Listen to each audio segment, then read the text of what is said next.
How many people here have ever created an expectation for another human being? Raise your hand.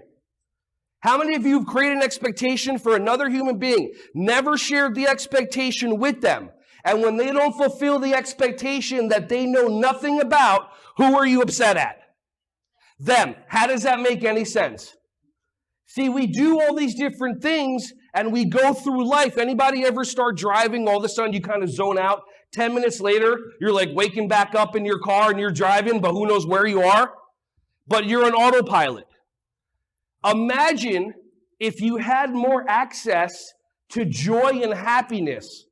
And to have that is to go down a rabbit hole to understanding how your brain really works.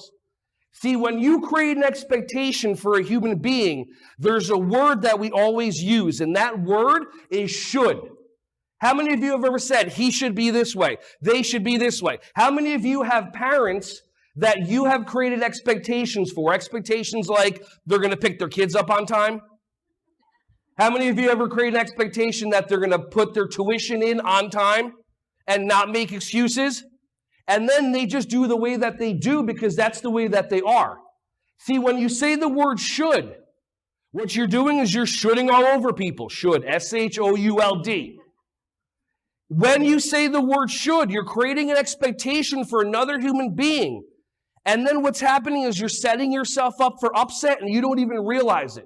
I'm going to do what we do for other people right now to give you an example. Here we go. Why didn't you do it? What's wrong with you? Oh, I created an expectation that everyone was going to stand up, go YMCA, and sit back down. Did I share the expectation with you? No. So is there any way that you would know what I wanted you to do?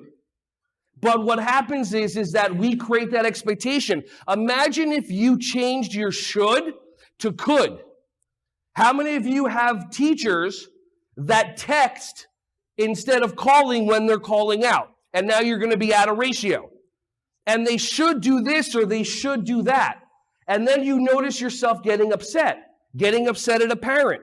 They should do this, they should do that. Instead, try throwing the word could in there and noticing the difference that it makes, if that makes sense.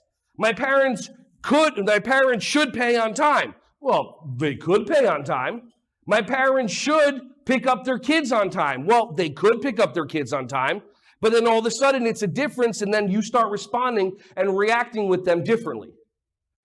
Hey there, Ron Schwally here. Just wanted to say thank you so much for checking out my video. I hope you got some value from it. If you liked it, give it a thumbs up. If you want to check out more videos, subscribe to my YouTube channel right here. If you have kids and you want to check out my Yogarati YouTube channel, then check it out right over here. And over here, you're going to have some videos of some other content that'll give you some tremendous value. I appreciate you, and I hope you have a wonderful rest of your day.